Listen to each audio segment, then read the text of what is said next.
오늘은 데살로니가 후서 제3장 1절부터 있는 말씀으로 은혜를 나누겠습니다. 우리 다 같이 1절 읽으십시다. 끝으로 형제들아, 너희는 우리를 위하여 기도하기를 주의 말씀이 너희 가운데서와 같이 퍼져나가 영광스럽게 되고. 이 끝으로 이제 데살로니가 교인들에게 교훈과 격려의 말씀을 다 하고 난 다음 마지막 가장 중요한 결론에 도착했습니다. 인생이 결론을 잘 맺혀야 되는 것입니다. 우리도 일을 하고 난 다음 끝을 잘 맺어야지, 아무리 일을 잘해 놓아도 끝을 잘 맺지 못하면 흐트러지고 마는 것입니다. 사람들도 일생을 살다가 마지막 떠나기 전 유언을 하지 않습니까? 가장 중요한 말을 유언에 남깁니다. 우리 예수님이 유언으로 남긴 것은 마가복음 16장에 있는 말씀대로 주를 믿는 자는 구원을 얻고 믿지 않은 자는 정죄를 받으리라. 믿는 자들에게 이런 표적이 따르니 저희가 내 이름으로 귀신을 쫓아내며 새 방언을 말하며 뱀을 씹으며 무슨 독을 마실지라도 해를 받지 아니하며 병든 자에게 손을 언제든지 나으리라. 마지막 남긴 말인 것입니다. 모든 일생의 마지막을 묶어서 유언으로 남기는 것입니다. 그렇기 때문에 예수 그리스도의 유언은 전도하고 병자 위한 기도하라는 것이 그 결론이었습니다. 열심으로 우리는 그리스도의 유언을 쫓아서 전도하여 영혼을 구원하고 병자 위에 기도하고 귀신 쫓아내는 일을 계속해야만 될 것입니다. 바울 선생도 데살로니가 교인들에게 교훈하고 가르치고 난 다음 이제 편지의 종말에 왔습니다. 그 종말에 가장 중요한 것을 부탁하는데, 형제들아, 너희는 우리를 위하여 기도해달라고 했었습니다.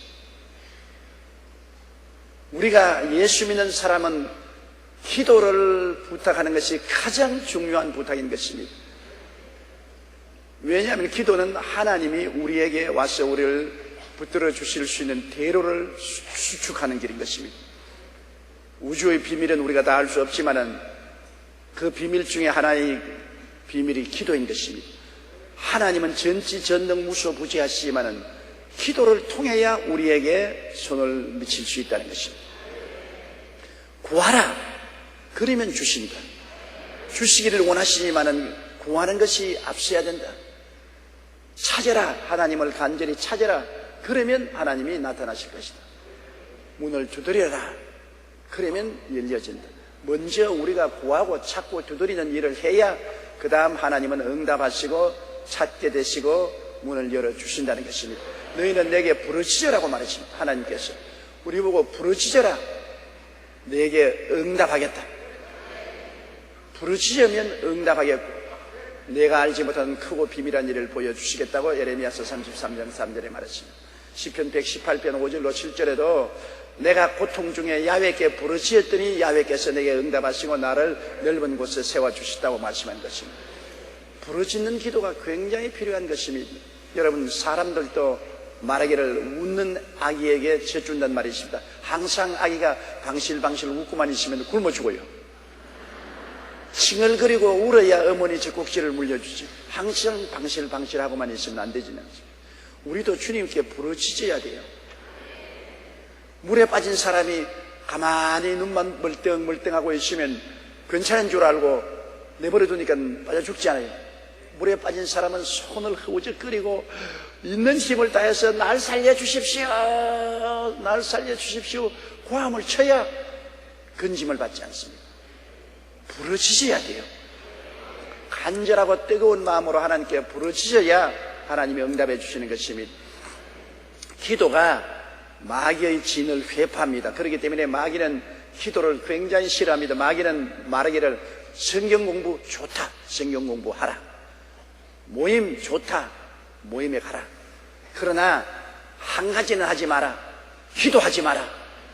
기도하지 말고 성경 공부하고 모임에 모여서 잡담하지, 기도는 하지 마라 그러는 것입니다. 왜? 기도하면 마귀의 왕국이 파괴되기 때문인 것입니다. 마귀는 그러므로 기도를 가장 싫어합니다. 기도를 하면은 마귀의 왕국이 파괴됨으로 몸서리치는 것입니다. 기도하는 사람을 미워하고 기도하지 못하도록 회방을 하고 방해하는 것입니다. 그러나 하나님은 기도하는 사람을 세우셔서 하나님은 역사를 이루어가시는 것입니다. 하늘나라는 기도를 통해서 우리에게 다가오는 것입니다. 기도가 하나님과 우리 사이를 연결시켜주는 것입니다. 하나님이 전지전능 무소부지하시고 항상 우리와 같이 계시지만은 우리를 붙들어 주시는 것은 우리가 기도의 손을 내밀어야 붙들어 주는 것입니다. 아무리 손을 내밀어도 안 붙들어 준다면 소용이 없지만은 여기 붙들어 주려고 하나님이 계신데도 손을 내밀지 아니하면 하나님이 붙들어 줄 수 없지 않습니까? D.L. 무디 목사님이 그런 이야기를 했습니다. 자기 딸이 있는데 하루 저녁 자고 나니까 눈이 많이 와서 공원이 하얗게 눈이 덮였는데 또 그 다음 비가 와서 땅이 얼어붙었습니다. 그 어린 딸이 외투를 입고 목에 쇼를 감고 난 다음 아빠 산책 나가. D.L. 무디 목사님은 키가 크고 몸이 장대하신 분이십니다. 다른 조그마한 딸이 아빠를 쳐다보고 아빠 공원에 산책 나가. 아빠 지금 바쁜데. 아빠 나가. 그 강청을 하니까 아빠가 아침에 바쁜 일을 제껴놓고 딸하고 공원 산책을 나갈 수밖에 없습니다. 강청을 하니까. 그런데 아빠가 야, 이 굉장히 미끄럽다. 내 아빠가 붙잡아주겠다. 아니야. 나도 그럴 수 있어. 그 D.L. 무디 목사님은 키가 크고 장대하고 손도 소도박만 한데 그 딸을 붙잡아 줄 수 있는데도 불구하고 딸이 싫어하는 것입니다. 내가 걸어갈 수 있다. 그래 딸하고 같이 걸어가면서 아버지가 조심해. 그런데 내가 갈 수 있다고 깡충깡충 뛰면서 까불다가 그냥 와장창 미끄러져 자빠졌습니다. 그래서 으아 하고 웁니다. 무디 목사님이 딸을 안아서 이렇게 엉덩이를 틀어주고 봐, 아빠가 잡아주겠다는데 손을 안 내미니까 내가 못 잡아줬지 않냐. 이제 손 내밀어. 내가 잡아주겠네. 손가락 하나만 딱 내놓고 난 다음 요것만 잡아줘. 손 다 내놔. 아니야, 요것만 잡아줘. 요것만 잡으면 갈 수 있어. 그래 아빠 손가락만 잡아. 깡충깡충 뛰다가 또 미끄러져 자빠져가 손가락을 놔버렸습니다. 그 다음에는 진짜 엉덩방아를 찍고 웁니다. 그때 아버지가 봐라, 네가 아버지 손을 놓고 아버지 손을 잡지 않으므로 그렇지 않느냐. 아버지가 그 손을 덤슥 어린아이 손을 잡았습니다. 어린아이가 손을 내미는 거니까 손을 잡으니까 그 다음부터 가다가 미끄러지면 달랑 달리고 자빠지는 않았단 말입니다. 그때 D.L. 무디 목사님이 그 예를 들어 말씀하기를 아무리 하나님이 잡아주려고 해도 손을 안 내밀면 어떻게 하겠는가. 손을 딱 감추고 아니야, 나는 걸어갈 수 있어. 나 안 잡아줘도 좋아. 그렇게 하면은 아버지가 아무리 잡아주려도 못 잡아주고 하나님이 아무리 잡아주려도 못 잡아주는 것입니다. 우리의 내미는 손이 뭡니까? 믿음의 기도인 것입니다. 믿음의 기도를 하야 손을 내미는 것이고 하나님이 그 손 잡아주시지. 믿음의 기도를 안 하는데 하나님이 아무리 곁에 계셔도 잡아줄 수가 없지 않아요. 지금 우리 한국이 정말 어려운 처지에 놓여 있지 않습니까? 우리 국론이 분열되고 경제가 어렵고 고통스러운데 요사님 또 무슨 바다 이야기인지 바다에 빠져가지고 서우증입니다.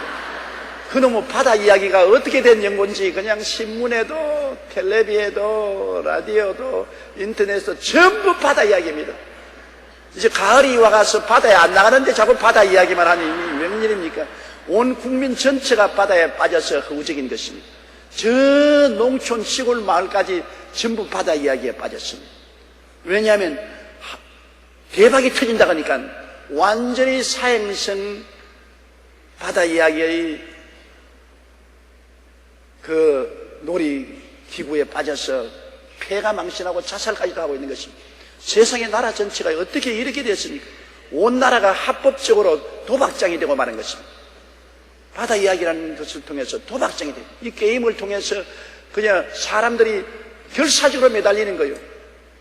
나라가 어렵고 경제가 어려울수록 사람들은 개박을 기대합니다. 사람이 정 어려우면 사행심리가 생기는 것입니다. 저도 그렇게 했으니까요. 1958년도에 천막교회 세워놨는데 주변에 땅을 다 사서 버리고 철조망을 치고 올 때 갈 데 없게 만들어 버리고 교회가 이제는 그들이 나게 되니까 할 수 없이 취하실 목사님과 나오고 복권 뽑으러 갔다고. 절망에 처하니까 어떻게 합니까? 뭐 올 때 갈 데가 없어요. 교회는 들어오는데 부자가 와서 땅을 사가지고 철조망을 쳐버리니까 교인들이 철조망을 들고야 교회에 들어올 수 있게 되고 들어오는 길자체 다 막아버렸어요. 눈앞이 캄캄합니다. 그런데 아침 새벽 기도를 마치고 난 다음 나오는데 바람이 확 부는데 내 발에 신문지 한 장이 휘어감겨요. 그때는 돈이 없기 때문에 신문도 못 봤는데 신문이 바람에 날려서 내 발에 감기는데 그 신문을 보니까 최근판 신문인데 중앙청에서 수도 회복 축하 박람회를 열리는데 그게 복권을 뽑으면 재봉틀도 걸리고 시발 택시도 걸린다는 기사가 기록됐습니다. 내가 무릎을 딱 쳤습니다. 이게 하나님의 응답이다. 하나님은 복권으로 응답하지 않아요. 나는 너무 답답한데 바람이 불어와서 신문이 내 발에 감긴 거 보니까 하나님이 응답하신 줄 알고 재봉틀을 하나 구하면 최 목사님이 재봉을 해서라도 돈을 좀 벌어서 우리가 교회를 개척할 수 있고 시발 택시가 걸리면 제가 택시 운전해가지고서 돈을 좀 벌어서 교회 개척을 하겠다 그렇게 생각을 하고 그리고 최 목사님 보고 돈 좀 빌려오라 그랬습니다. 우리 서대문으로 나올 돈이 없기 때문에 차비 좀 빌려오고 복권 뽑을 돈 좀 빌려오라 그랬습니다. 최 목사님 어디 가서 돈을 빌려왔죠. 그래서 가만히 왜 꿇어 앉아가지고 하나님 요번에 복권 대박 터지게 하여 주시옵소서. 하나님 다른 사람보다도 주의 사업을 하는 우리에게 복권 대박이 떨어지겠습니다. 우리 잘 먹고 잘 입으려고 하는 게 아니라 주의 사업하려고 합니다. 그런데 주의 뜻대로 하지 않은 기도는 응답 안 해요. 복권을 통해서 축복받으려고 하는 잘못된 것입니다. 그러나 어찌할 수 있어요. 저기 답답하니까 대박을 기대하고 옛날 중앙청에 나가서 복권을 샀어요. 사가 최야실 목사님하고 저하고 사람들 보기에 부끄러워서 보는다고 해서 못 뜯어보고 집 뒤에 숨어가지고서 내가 최 목사님 뜯어보세요. 딱 뜯으면 아무것도 없어요. 그래서 내 속으로 그러면 그렇지 내보다 믿음이 약하니까 최 목사님이 뽑아봤자 별 볼 있기는 나는 절대로 하나님이 주실 것이다. 그러고 난 다음에 복권을 딱 여니까 빵이에요. 여러분 하늘이 놀았습니다. 둘이가 다 땅에 주저앉았어요. 그때는 하나님도 다 후말리 장천 멀리 떠나가 버리시고 앞날도 캄캄하고 모든 것이 절망입니다. 이야 정말 복권에 떨어지고 난 다음 자살하는 사람 심정을 알겠어요. 빌려온 돈을 이제 어떻게 갚습니까? 복권 값을 갚아야 되겠는데 앞길이 캄캄해요.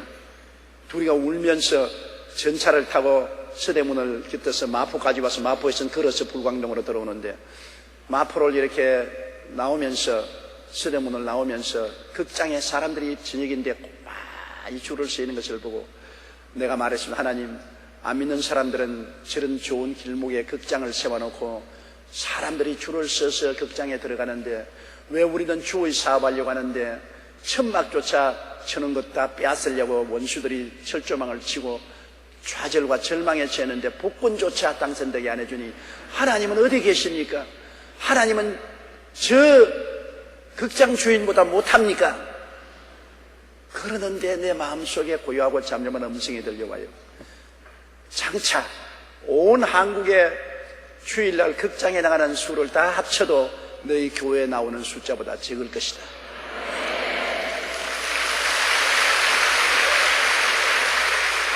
지금은 박수를 치지만은 그때 나는 내가 돌아간 줄 알았습니다. 얼마나 마음이 답답하게 헛소리 듣는 줄 알았습니다. 마음에 그 소리가 들리니까요. 그 고요하고 잠잠한 음성이 하나님 음성으로 들리지 않고 내 헛소리로 들었습니다. 그래서 헛소리도 말을 해야 되겠다 싶어서 앉아있는 최야실 목사님 보고 최 목사님 주님이요 지금 말씀하시기를 저 극장에 줄을 서서 들어가는 사람보다 더 많은 사람이 주일날 우리 교회에 나온답니다. 그러니까 알고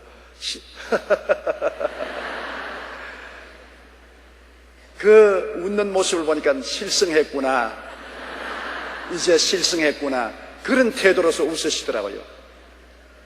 그러므로 내가 요사이 농어촌에 사업은 안 되고 생활은 어렵고 중산층 이하의 어려운 사람들이 모두 다 바다 이야기로 몰려들어가는 이유를 압니다. 밤 12시가 넘어도 바다 이야기 하는 그 팔로에는 사람들이 꽉꽉 들어찼다는 것입니다. 그 아케이드마다 사람이 꽉 들어찼다. 온 나라 전체가 도박 왕국이 되고 말았다. 왜냐하면 경제가 어렵고 고달프니까 잘 사는 사람들은 도박 아케이드에 안 갑니다. 중산층이야 못 사는 사람들이 대박 터뜨리러 가서 쪽박을 차는 것입니다. 대박이 아니고 쪽박입니다. 이런 비극이 세상에 어디 있습니까? 제가 70평생을 살아오면서 이처럼 온 나라가 사행심리로 들뜨고 도박 왕국이 되는 거 처음 보았습니다. 이렇게 했어야 어떻게 합니까? 가난하고 헐벗고 굶주린 사람들을 완전히 막다른 골목으로 몰아넣는 정책이 아니고 무엇입니까? 정부는 반드시 이것을 정리정돈해야 되는 것입니다. 어려울수록 근금 절약하고 땀 흘려 일하고 나가야 살 수 있지요.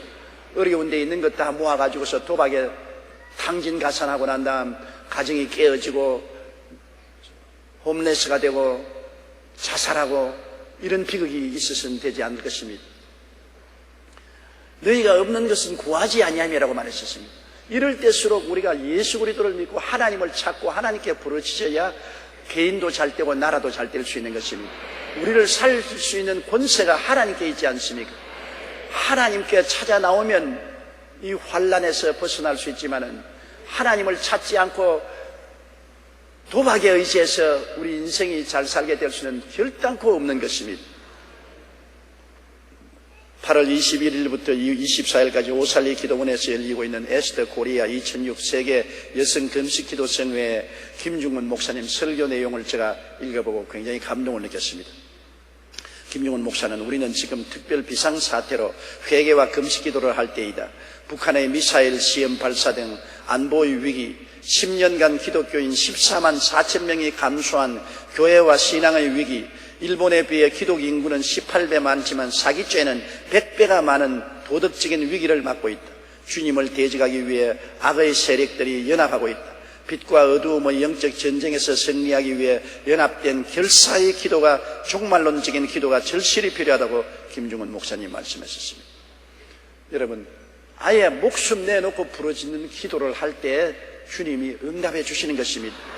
존 낙스라는 스코틀랜드의 목사는 그 당시 통치자였던 메리 여왕이 캐톨릭교 신자여, 그래서 스코틀랜드의 캐톨릭 교회를 국교로 세우기 위해서 신교인은 다 죽이라고 명령했습니다. 신교의 지도자가 바로 존 낙스였습니다.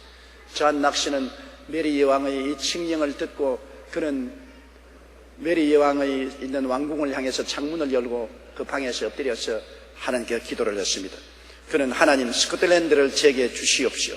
아니면 저를 죽여주십시오. 하루에도 수시간씩 무릎을 꿇어 하나님께 목매어서 부르짖었습니다. 스코틀랜드를 제게 주시든지 안 그러면 내 생명을 거두어 달라고 부르짖었던 것입니다. 그러자 하나님은 그 기도를 들어주셨습니다. 왜냐하면 메리 여왕이 존 녹스의 기도가 있자마자 얼마 있지 않아야 죽을 병에 걸렸습니다. 여왕은 죽기 전에 말하기를 존 녹스 한 사람의 기도가 100만 대군보다 무섭다는 말을 남기고 죽었습니다. 그래서 핍박은 그치고 신교도들이 살아날 수가 있었던 것입니다. 한 사람의 목숨을 건 기도가 100만 대군보다 힘이 있다. 하나님이 문을 열면 닫을 자가 없고 닫아놓으면 열 자가 없습니다.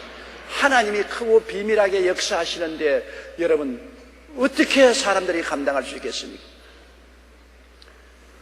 정말로 하나님이 우리에게 대박을 터뜨려 주신다면 우리 연안에 기름이라도 탁 터져 보십시오. 문제가 해결되는 것이죠. 크고 비밀한 일을 보여주려고 했는데 하나님이 우리에게 알려주지 아니하신 크고 비밀한 일이 많이 있는 것입니다. 우리가 어려울 때 하나님을 찾고 회개하고 부르짖어 하나님이 비밀한 열쇠를 열어주시도록 간구해야 되는 것입니다.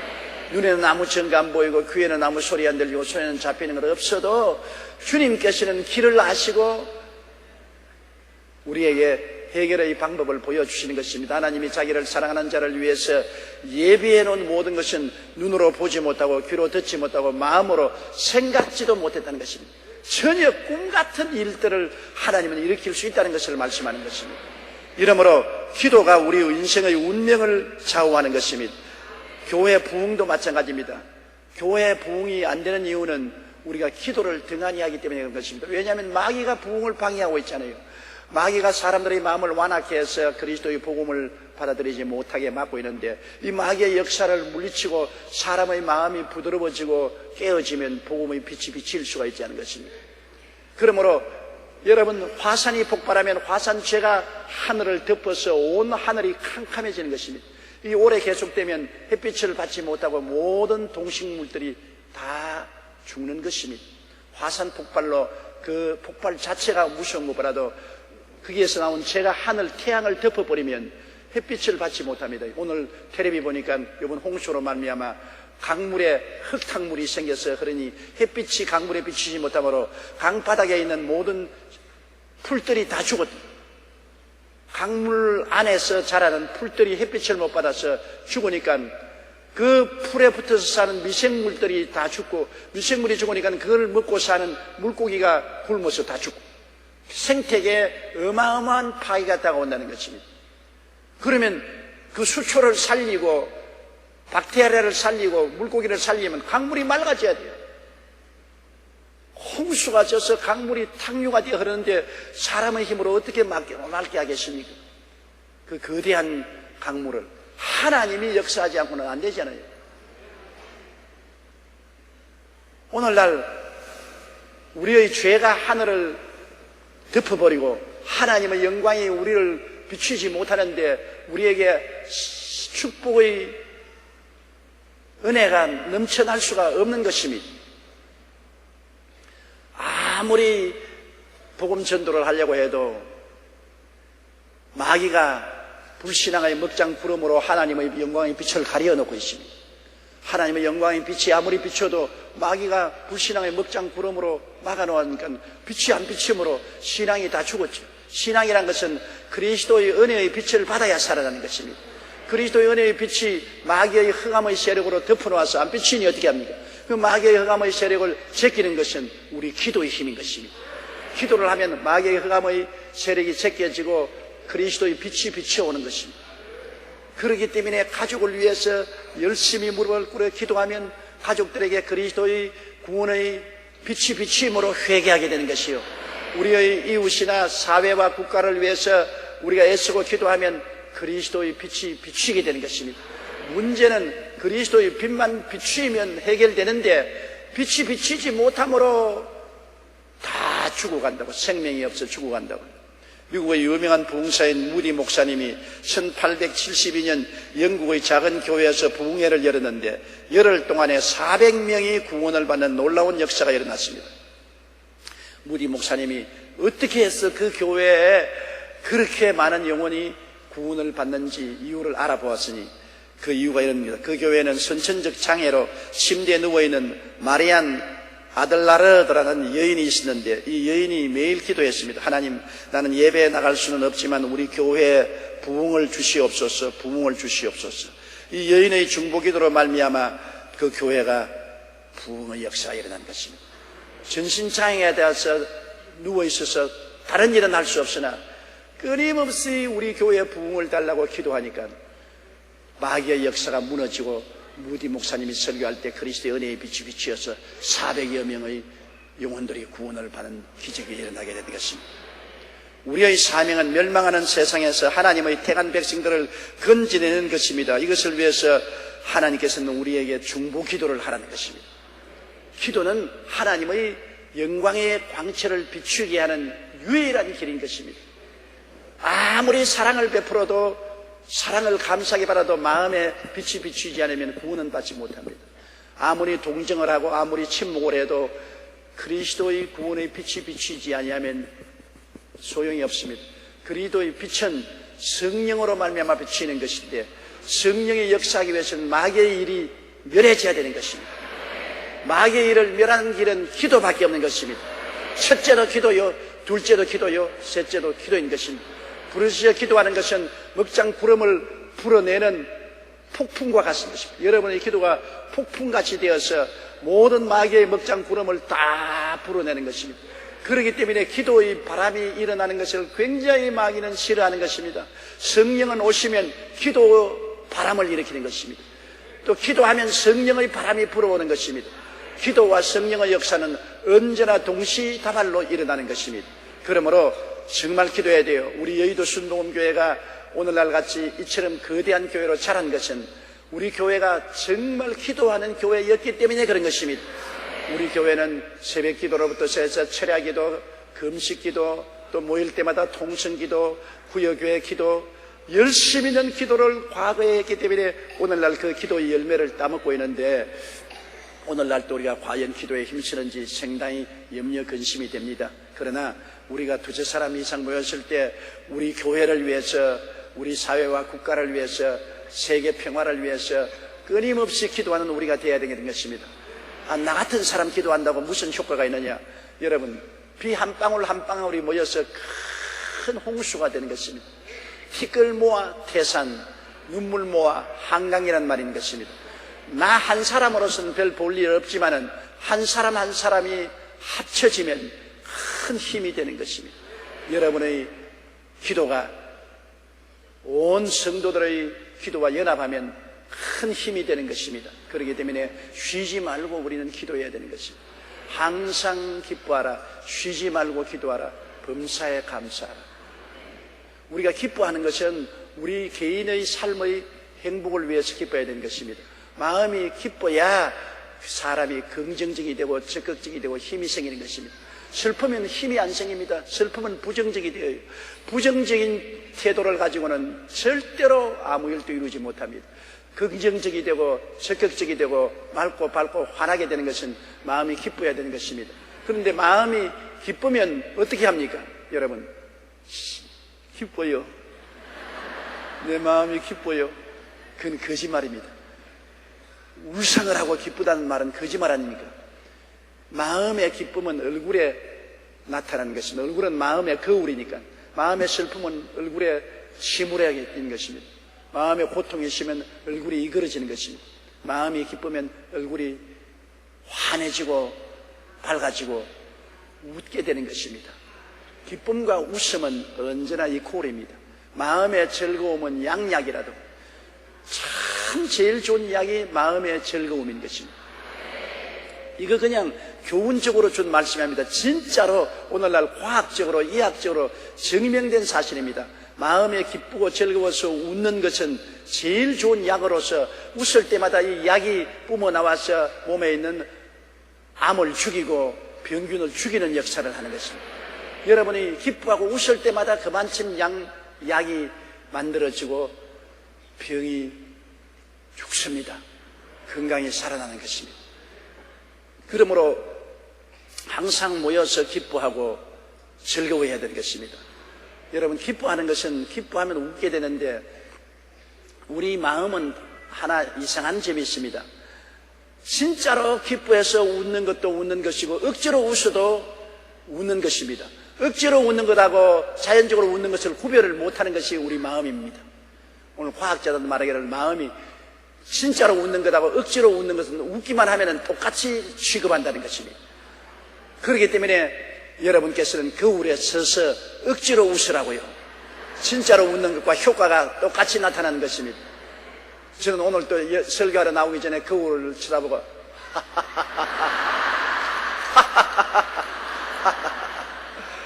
그렇게 웃고서 나왔습니다. 왜냐하면 설교하러 나오기 전에 힘을 얻으려면 양약을 좀 먹어야 되는데 보약을 먹으려면 웃는 보약을 먹고 나와야죠.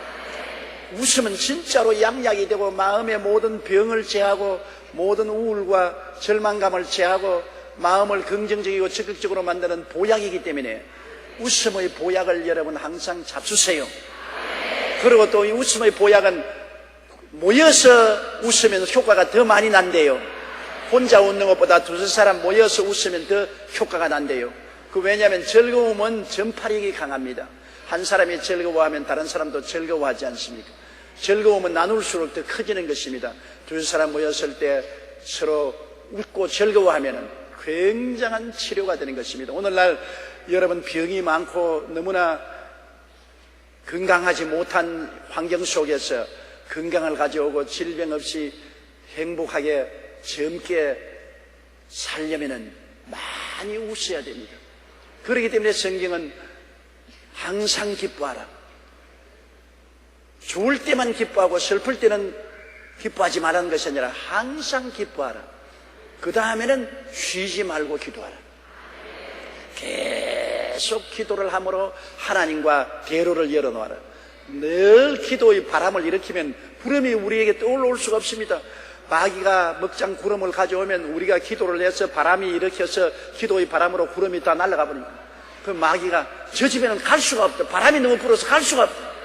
저 집에 가려면 기도의 바람이 불어서 전부 우리 구름이 날아가기 때문에 어찌할 도리가 없다. 저 집 기도를 좀 중지시켜라. 마귀는 그렇게 말하는 것입니다.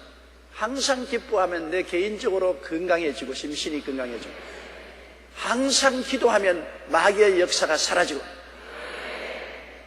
그리고 범사에 감사하면 하나님께서 영광을 받으시는 것입니다. 감사하는 자에게는 하나님이 더 감사할 것을 주는 것입니다. 저는 최근에 참 놀라운 간증을 들었어요.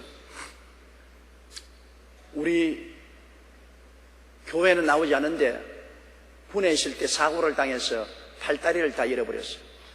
그래서 아무것도 못하니까 절망에 처해서 죽으려고 했는데 저희 라디오 설교를 듣고 난 다음에 크게 감동을 입고, 내가 팔다리가 없더라도 하나님이 내게 생명 주신 걸 감사하니 해서 라디오 설교를 듣고 예수를 믿고 감사하기 시작해서, 그 다음에는 내가 뭘 할까? 그림을 그려야 되겠다.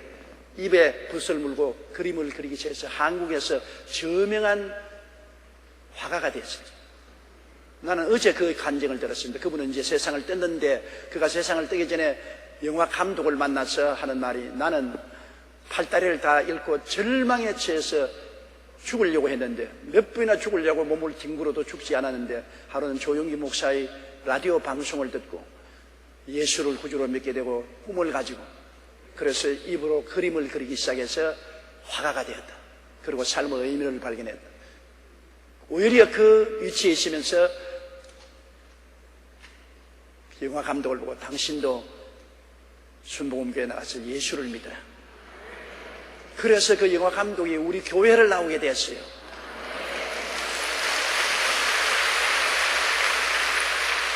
그러면서 그가 나에게 간증하기를, 자기가 너무너무 감동한 것은 팔도 없고 다리도 없고 몸뚱아리만 살아있는 분이 마음에 큰 기쁨을 가지고 소망차게 살아가더라. 그가 설교를 듣고 구원을 받고 예수님을 믿고 입술로서 그림을 그리는 화가가 되어서 저렇게 희망차게 사는데, 사지가 멀쩡한 우리가 어떻게 기뻐하고 즐거워하고 감사하지 않겠냐. 화상을 입어서 얼굴이 다 타버린 분이 한 번은 저기 와서 간증할 때 내가 가슴 울리게 들었습니다. 그러한 말이, 평소에는 눈썹이 있는 것 별로 몰랐는데 화상을 당해서 이 눈썹이 다 타버렸어요. 눈썹이 타고 난 다음에는 비가 오는 날 밖에 나가면 눈물이 눈 안에 직접 들어온다는 것입니다. 옛날에는 눈썹이 있으니까 물이 내려오다 눈썹에 걸려가다 턱턱 떨어지니까 눈을 뜰 수 있는데요, 눈썹이 없으니까 비가 내려와서 눈 안으로 직접 들어오기 때문에 비 오는 날은 눈을 뜨고 나갈 수가 없다. 그래서 비로소 눈썹이 얼마나 감사한 것을 알았다. 나는 그 말 듣고 깨달았습니다. 나도 눈썹이 감사한 줄 몰랐어요. 나는 눈썹이 적기 때문에 눈썹이 적다고 늘 불평을 해 말했습니다. 몇 가지밖에 안 남은 눈썹도 비를 가려주었다고요. 있는 것으로 감사하면 끝이 없잖아요.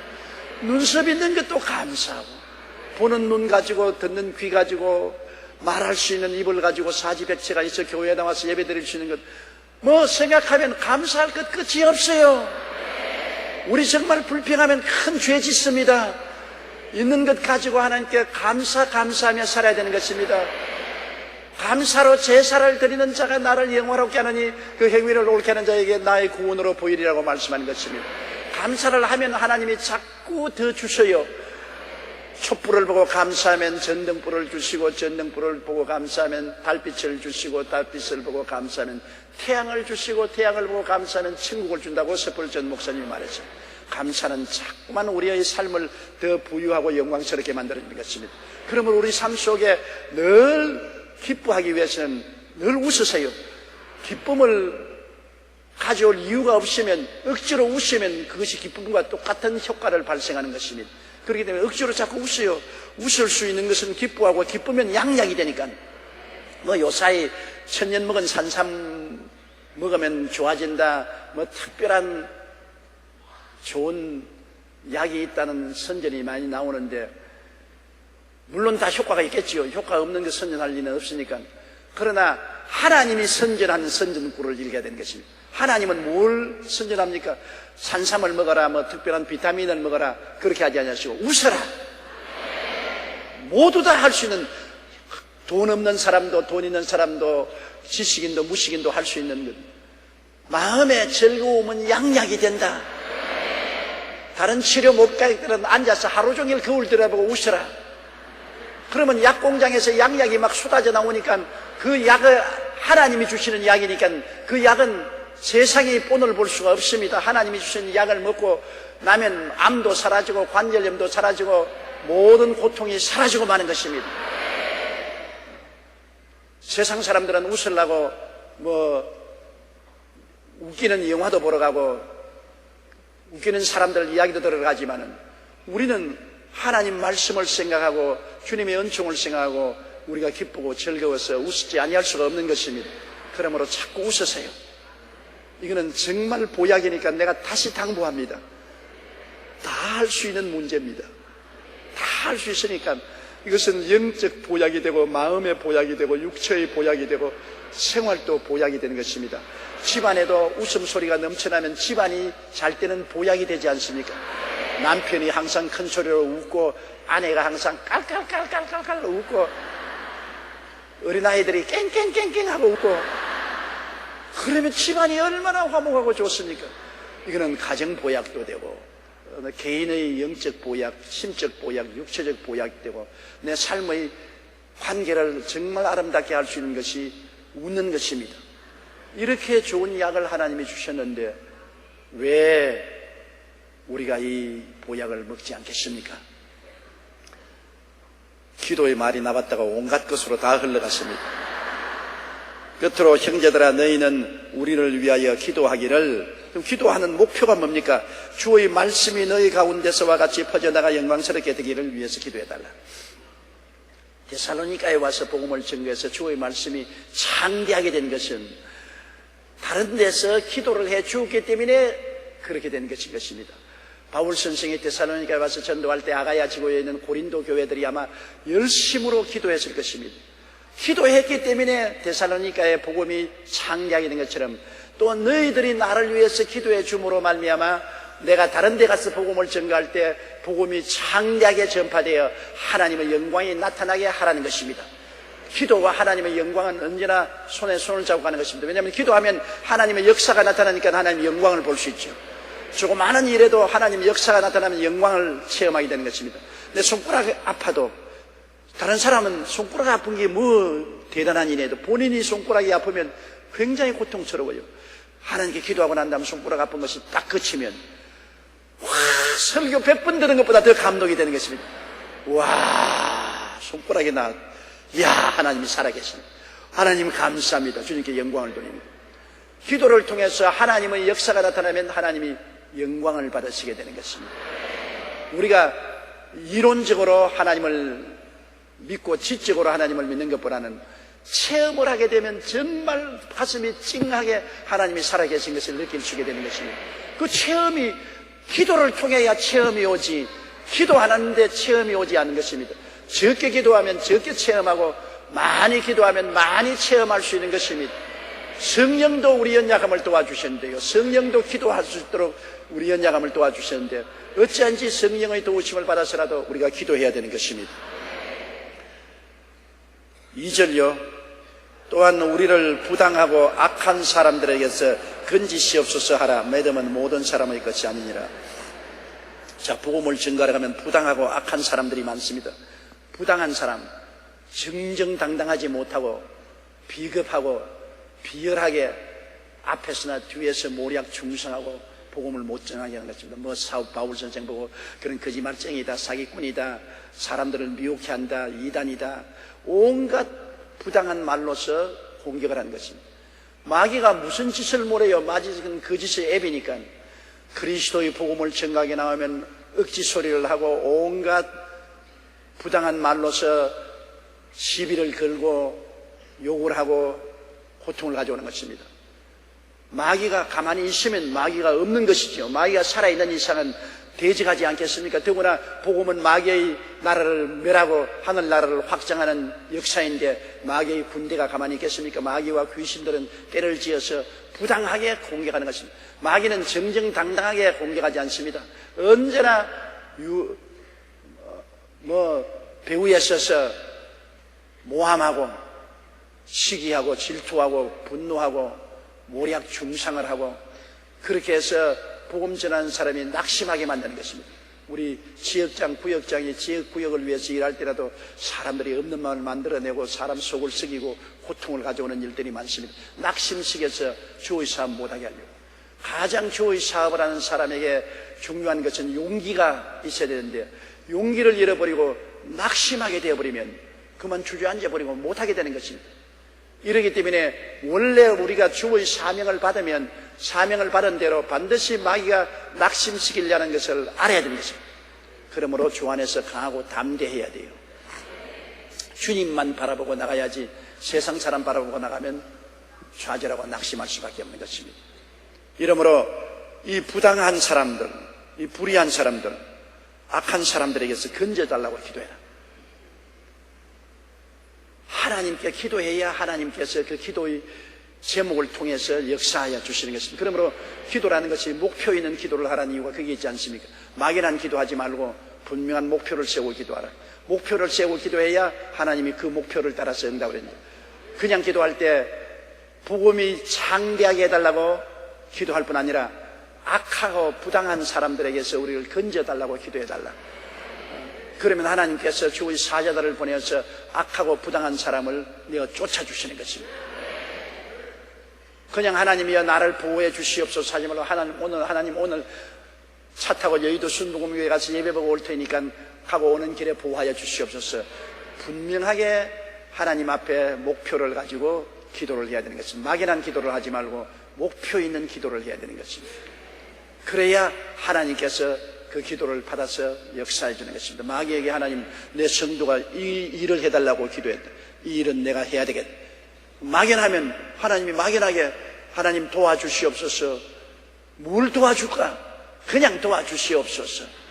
그러면 하나님이 너 좀 기다려야 되겠다. 뭘 도와달라고 똑똑히 말을 해야지. 어떻게 내가 도와줄 수 있냐? 여러분 백화점에 가서 물건 사라서 물건 주세요. 점포에 가서 물건 주세요. 무슨 물건 원합니까? 그냥 달라고. 물건 달라고. 그러면 전화합니다. 어디로 전화합니까? 경찰서로 전화해서 정신병자가 왔으니까 빨리 데리고 가라고 그럽니다. 무조건 하고 달라하면 안 돼요. 물건을 분명히 지적해서 이러한 물건을 달라고 해야지. 하나님께 기도할 때도 분명히 지적해서 하나님이여 우리 남편 직장에서 일 잘하고 건강하게 해 주시옵소서. 우리 아들 딸 건강하고 공부 잘하게 하여 주시옵소서.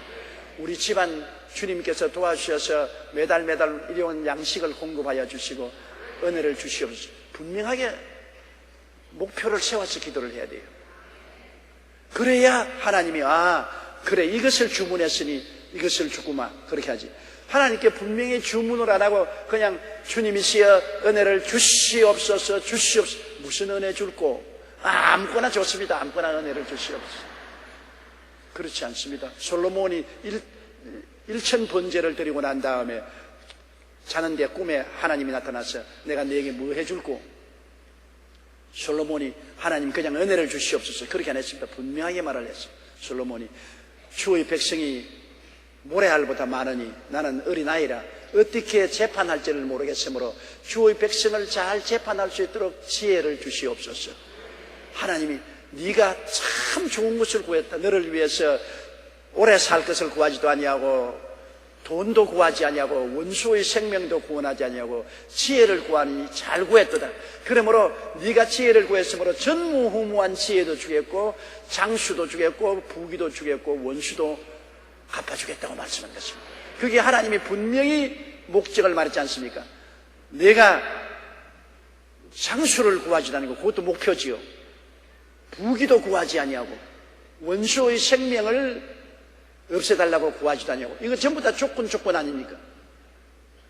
지혜를 구했으니 좋은 것 구했다. 구하는 것 중에도 좋은 것 구했다고 하나님 칭찬했는데, 여기에 보면 하나님이 분명한 목표를 두고 기도를 해야 하나님이 응답을 하시지, 막연하게 솔로몬 보고 솔로몬 내가 내게 뭘 할까, 그저 축복하여 주시옵소서 그랬더라면 솔로몬 아주 빵점 먹었고 말았다. 분명한 목표를 가지고 기도를 하는 여러분 되시기 바랍니다. 우리 주 예수 그리스도 십자가의 보혈의 은혜가 얼마나 큽니까? 그 은혜 중에 내가 원하는 은혜를 분명히 지적해서 주님께 구하여야 되는 것입니다. 그러므로 또한 우리를 부당하고 악한 사람들에게서 건지시옵소서 하라. 믿음은 모든 사람의 것이 아니니라. 믿음은 모든 사람의 것이 아니라는 말은 무슨 말이냐면, 이러한 중보의 기도를 할 수 있는 믿음을 가진 사람은 다 가지고 있지 않다는 것입니다. 기도가 얼마나 힘이 든지 압니까? 우리가 예수 믿고 구원받는 것도 하나님 성령의 은혜를 주어서 구원받는데, 내 스스로 믿음으로 구원받는 것은 하지요. 하는데 중보의 기도를 한다는 것은 굉장한 믿음의 은사가 있어야 할 수 있는 것입니다. 내가 내 기도는 해요. 하나님 나에게 복을 주시고 건강 주시고 은혜 주시고 복을 주시옵소서. 이건 의뢰이 다 하는데, 이제 나를 떠나서 다른 사람을 위해서 기도하려면 그때부터 힘이 들기 시작하는 것입니다. 아이고, 내가 왜 다른 사람까지 기도해야 되느냐. 더구나 나라와 민족을 위해서 기도하려면 내가 안 해도 다른 사람 할 것인데 뭘 하겠냐. 이 믿음은 모든 사람의 것이 아니라는 것은, 중보의 기도를 하는 믿음, 이것은 모든 사람이 다 가지고 있지 않습니다. 특별히 하나님의 은혜를 많이 받은 사람이 중보의 기도를 할 수가 있습니다. 중보의 기도를 하려면 굉장히 힘이 들어요. 저도 내 자신을 위해서 기도할 때 기도 잘 나오고요. 우리 가족들 기도, 우리 교회 기도하려면 기도가 잘 나오는데, 우리 한국에 있는 교회를 위해서 기도하려고 했더니 힘이 들어요. 더구나 한국의 정치, 경제, 교육, 문화, 군사, 산업 모든 면을 위해서 기도하고 북한을 구원해달라고 기도할 때는 굉장히 힘이 들어요. 그냥 억지로 용기를 내가지고서 기도를 해야 기도가 나오지, 그냥은 기도가 안 돼요. 그러나 내 자신을 위한 기도나 내 가까운 가족이나 우리 교회를 위해서 기도하라면 그것은 술술 잘 나와요. 그건 큰 힘이 안 들어요. 기도가 즐거워요. 내가 이해 상관이 직접 있으니까 즐거워요.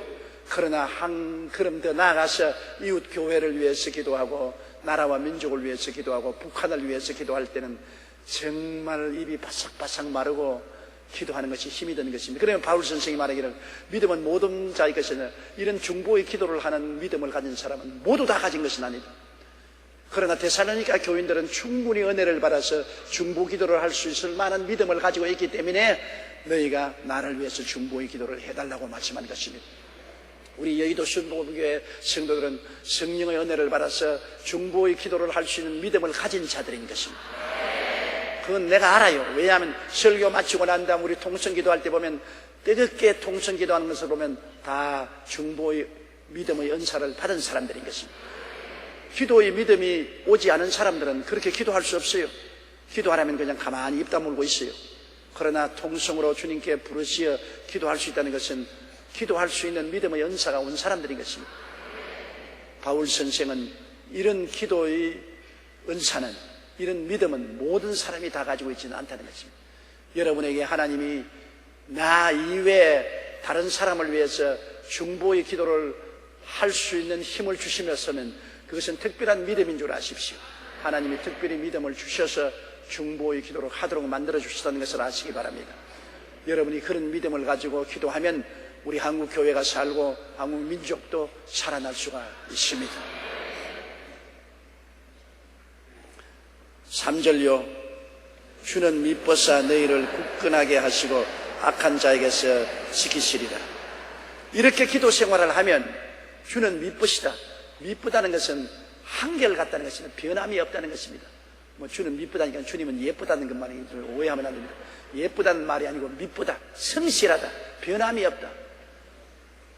하나님은 절대로 변함이 없다. 봄, 여름, 가을, 겨울, 계절이 변함이 없잖아요. 그렇게 올 여름에 기승을 떨고 덥지니만 8월 15일이 지나고 난 다음에 더위는 그대로 꺾이고 가을로 들어서지 않아요. 계절에 변함이 없지 않아요. 우리 주님은 그 모든 하는 일에 성실하십니다. 거짓이 없었습니다. 이렇기 때문에 주님은 믿을 수 있다는 것입니다. 사람이 성실해야 믿을 수 있지 변화무쌍하면 믿을 수가 없지 않아요. 우리 어떤 사람의 가장 귀중한 인격자입니까? 변함이 없는 사람. 저 사람은 변함이 없는 사람이에요. 저 사람은 믿어도 틀림없는 사람이에요. 저 사람은 속임수를 쓰는 사람이 아니라 이러한 인격을 가진 사람은 굉장히 귀중한 사람인 것입니다. 세상에서 살림 미천이, 자산이 이 밑본 인격인 것입니다. 성실한 것은 돈보다 낫습니다. 사람이 성실성이 인정되면 많은 친구가 생기고 많은 돕는 사람이 생기는 것입니다. 그러나 사람이 성실하지 못하고 변화무쌍하고 거짓말을 잘하면 친구도 사라지고 도와줄 사람도 사라지고 마는 것입니다.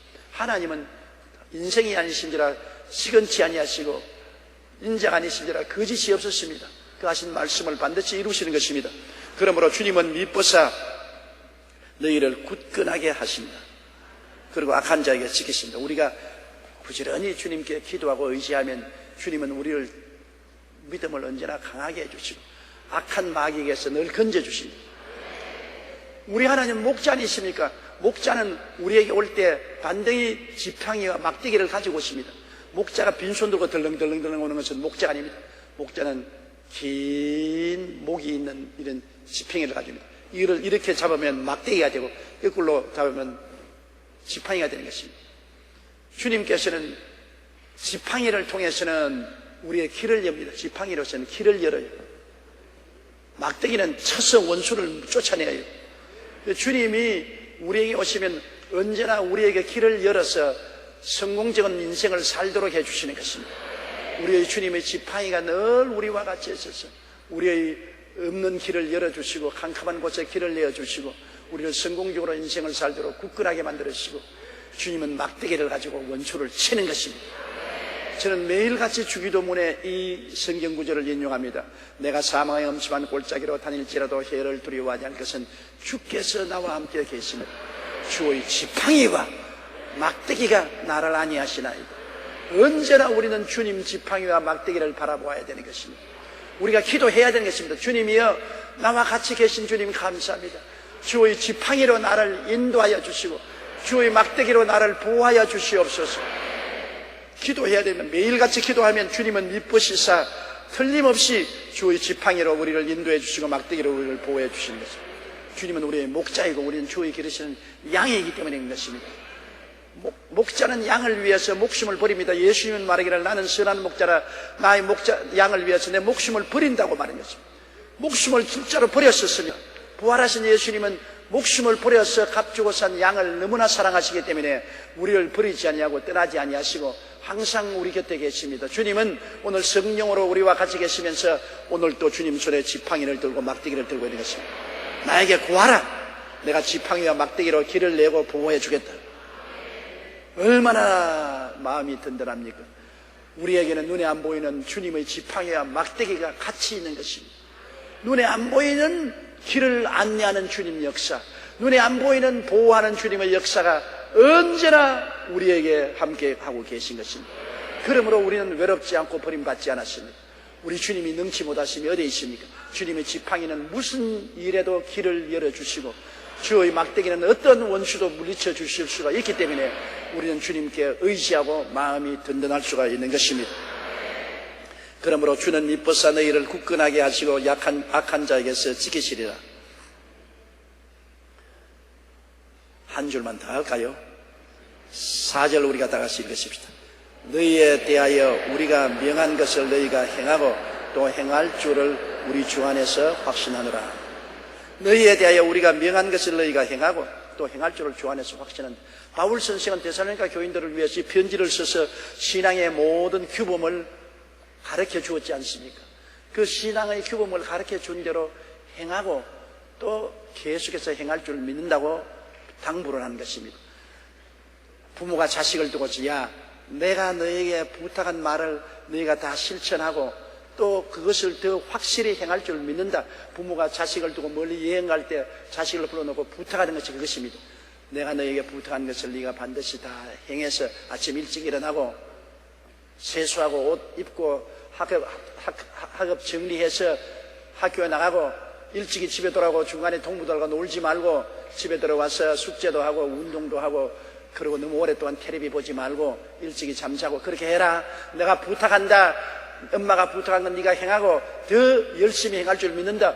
그렇게 부탁하는 것과 똑같은 것입니다. 바울 선생은 성령을 통하여 데살로니가 교인들에게 너희에 대하여 우리가 명한 것을 너희가 행하고 또 행할 줄을 우리 주 안에서 확신한다고 말한 것입니다.